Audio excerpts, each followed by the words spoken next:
अच्छा, फिर उसके बाद है मेथड ऑफ डिडक्शन। डिडक्शन क्या होता है? जब आप एक स्टेटमेंट को, एक आर्ग्यूमेंट में के प्रेमिसेस में से उसके कंक्लूजन को डिड्यूस करते हैं या उसके कंक्लूजन तक पहुंचते हैं प्रेमिसेस के ज़रिए, ठीक है।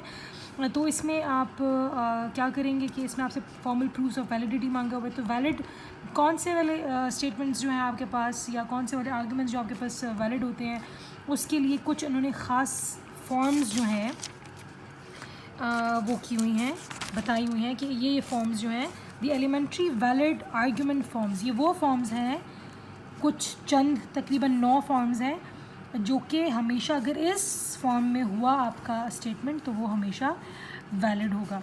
जिसमें सबसे पहले है एम पी मूरिस पोनस, जिसमें है M if P then Q, ये आपका पहला इसके अंदर प्रेमिसेस है, ठीक है। और फिर सेकंड प्रेमिसेस में आपका जो पहला प्रेमिसेस का जो आपका एंटीसीडेंट था वो इसमें दोबारा वापस आया है, और उसका जो फिर कंक्लूजन होगा वो उसका जो दूसरा कॉन्सिक्वेंट है वो उसमें मौजूद होगा। तो इस फॉर्म को जो है आप मॉरिस पोनस कहेंगे। कोई भी आर्गूमेंट अगर इस फॉर्म में मौजूद होगा तो फिर होगा जैसा कि ये आपके पास जो है इफ़ और देन वाला है ना, कि if she pass the test she will go to university.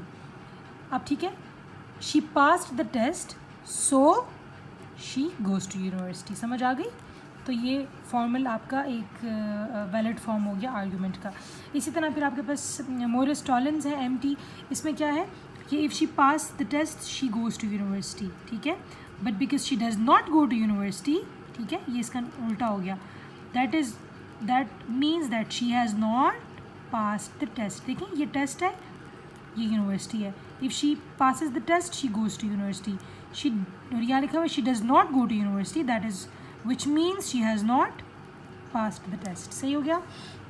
फिर हाइपोथेटिकल साइकोलॉजिज्म है, जिसके अंदर आपके पास डबल इफ एंड देन है।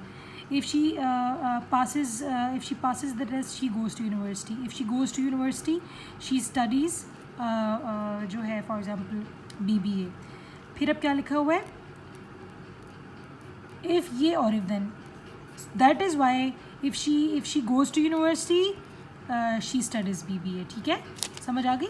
इफ़ ये तो इफ़ ये, इफ़ ये तो इफ़ ये, एंड इफ़ फिर आखिर में जो पहला वाला एंटीसीडेंट था और जो लास्ट वाला आपके पास कॉन्सिक्वेंट था, इन दोनों को इकट्ठा कर लेंगे। तो अगर ये होगा, सॉरी अगर ये होगा तो ये BBA पड़ेगी ना। If she passes the test she goes to university, when she goes to university she studies BBA. If she goes to university then she studies BBA। देखें, if she goes to university then she studies BBA। I hope समझ आ रही होगी आपको।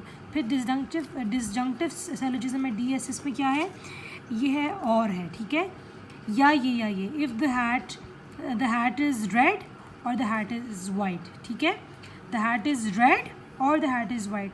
The hat is not red, P उल्टा हो गया, that is why the hat is white, ठीक है।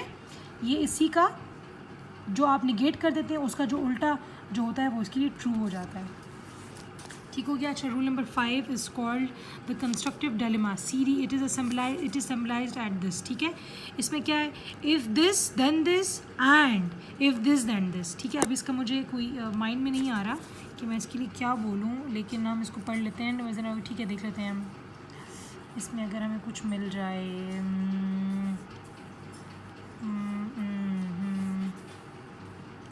Of two arguments in modern, ठीक है, form and is not most certain valid और ट्रू फॉर्म। अच्छा, इसमें मेरे पास एग्जांपल नहीं है, लेकिन देखें ये बहुत सारे फॉर्म्स हैं ना। फिर ये एब्जॉर्प्शन है, ये PQ, ये वही वाला है, इफ़ देन है, और फिर लिखा हुआ है इफ़ P देन P.Q। फिर ये इसके अंदर भी कोई इसका एग्जांपल होगा, लेकिन मैं आपको बता दूं ये आसान सी चीज़ें, आपने इसको बस याद कर लेना है। और आप याद रखें, गौर से इसको देखें, फार्मूलाज है ना। तो अगर यहाँ पे P है, यहाँ पे Q है, तो यहाँ पे वही P है और यहाँ पे उन्हीं 2 P और Q का कॉम्बिनेशन है, ठीक है। फॉर जिस तरह था Ali is neat and Ali is clean, neat and clean है, ठीक है, Ali is neat and Ali is clean. और फिर वही नीट एंड क्लीन को यहाँ पे आप डाल के इसका आप जुमला बना लें, तो आपका ये वाला भी जो आएगा वो वैलिड आएगा, ठीक है। इसके बाद सिंप्लीफिकेशन है P.Q देन P। अगर P और Q ट्रू हैं, आपको पता है ये 2 कब ट्रू होंगे, ये 2 तब ट्रू होंगे जब P भी ट्रू होगा और Q भी ट्रू होगा। तो सिंपल सी बात है, if P and Q is true then P is true, ठीक है। अच्छा, then you have conjunction, if P is true and Q is true then P dot Q is also true, वही बात।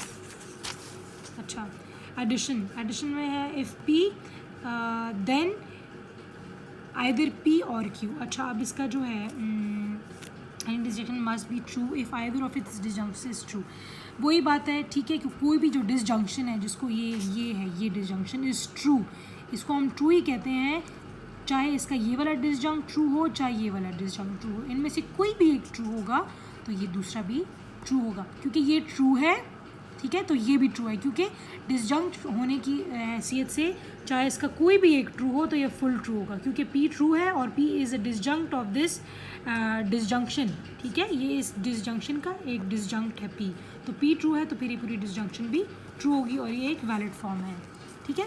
तो ये टोटल 9 डिफरेंट फॉर्म्स हैं rules of inference है। Inference वही इन्फ्रेंस कहते हैं नतीजा अखज़ करने को, ठीक है। तो आप कौन से तरीके से नतीजा अखज़ करेंगे, ये 9 रूल्स आप याद कर लें, ठीक है, ये आपको याद करने पड़ेंगे।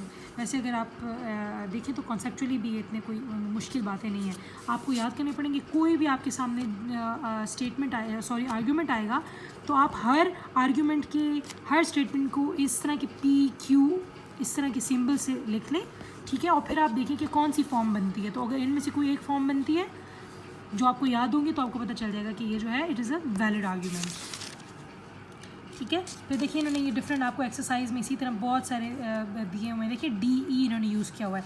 आप क्या करें, DE है तो आप इसको PQ कर लें, जो आपने यहाँ पे याद किए हुए ना, जो आपने यहाँ पे याद किए, इन्हीं फॉर्म्स को आप क्या कर लें, इनको यहाँ पे अप्लाई कर लें इन सारे के अंदर। और देखिए आप लोगों ने सॉल्व भी किया हुआ है इस एक्सरसाइज को, और फिर आपको पता चल जाएगा कि कौन से वैलिड है और कौन से नहीं वैलिड। जिसके ऊपर ये 9 लॉज नहीं अप्लाई होते वो वैलिड फॉर्म्स नहीं हैं।